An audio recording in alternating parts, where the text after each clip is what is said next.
everyone! Welcome to Souped Up Recipes. Today we are making 避风塘炒虾, translated as typhoon shelter shrimp. This dish was originally from HK Causeway Bay. It was created by fishermen with limited ingredients on board when they are avoiding typhoon. Now typhoon shelter has become a popular style of cooking which features a classic combination of crispy fried garlic, golden breadcrumb, and deep-fried seafood. Sounds delicious already. What's more amazing about this video is that I'm going to share a tip to replace the breadcrumb and make this recipe keto-friendly. How exciting! Let's get started. I'm supposed to use head-on and shell-on shrimp for this recipe.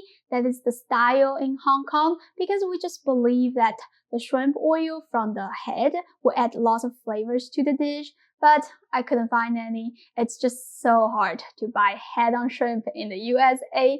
That's why these are peeled and deveined. Marinate with half teaspoon of salt, 1½ teaspoon of soy sauce, 1½ teaspoon of Chinese cooking wine, 1½ teaspoon of paprika. Because these shrimps are peeled, they won't look as pink compared to the shell-on shrimp, so a little bit of paprika will help with the color. Some black pepper to taste, and a drizzle of vegetable oil. Toss to mix thoroughly. Set it aside. There are two ingredients that are responsible for the crispiness of this recipe. The first one is breadcrumbs, which you will need to toast 1 cup of panko breadcrumb with 1½ tablespoon of oil in a cast iron skillet over medium heat for 5 to 8 minutes or until the breadcrumbs are nice and golden. I'm not going to show you how to do that today because I want to replace the breadcrumb with shaved coconut to make this a keto-friendly recipe, and I really think the coconut flavor goes excellent with the shrimp. Just spread it on a metal baking pan.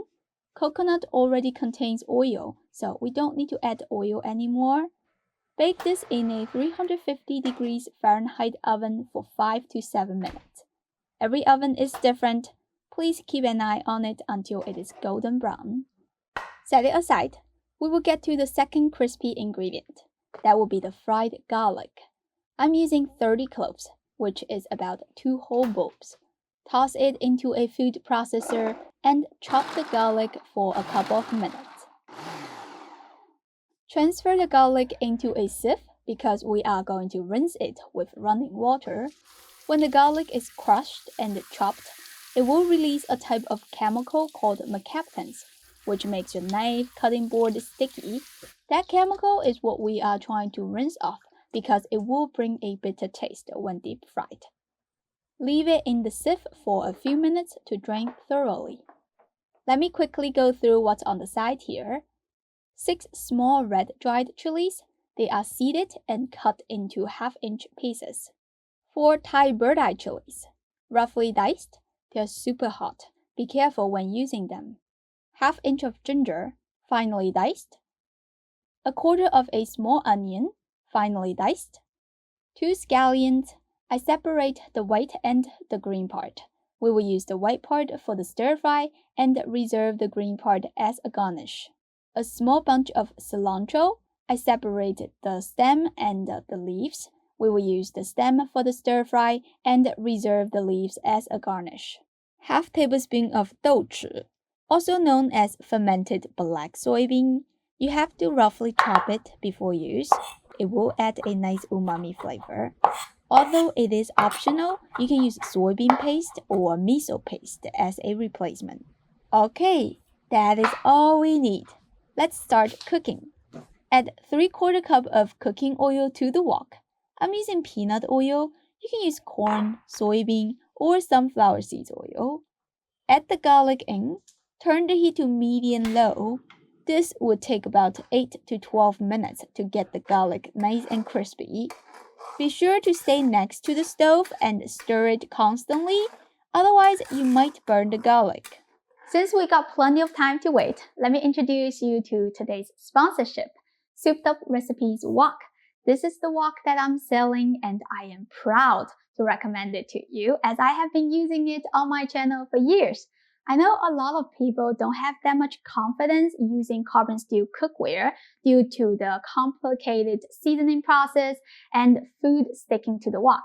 So this wok is upgraded and pre-seasoned from the factory. You can use it as is after a thorough wash. The user menu will give you a simple maintenance instruction for you to take care of it. Most importantly, it includes a video link that talks about how to use a carbon steel wok like a pro so nothing sticks to it, which saves you a lot of headache if you are new to carbon steel cookware. If you're interested, you can click the link in the description and check out the item. More great news is that we just relaunched this wok in UK because last year we weren't able to ship to UK anymore after Brexit.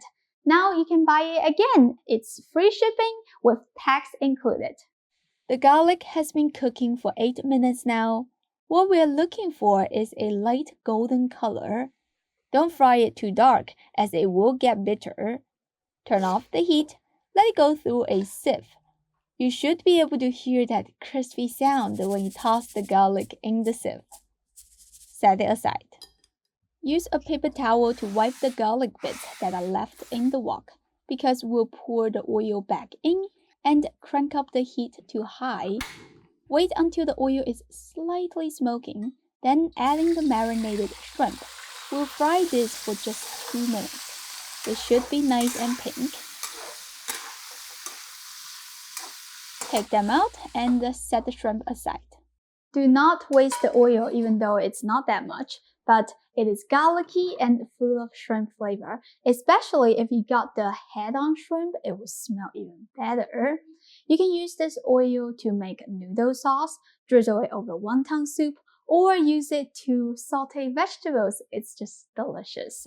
Store it in a sealed container like that. It will last a couple of months in the fridge.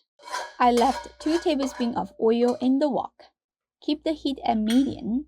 Go in with the red dried chilies, Thai bird-eye chilies, ginger, onion, white part of the scallion, cilantro stem, and the fermented black soybean.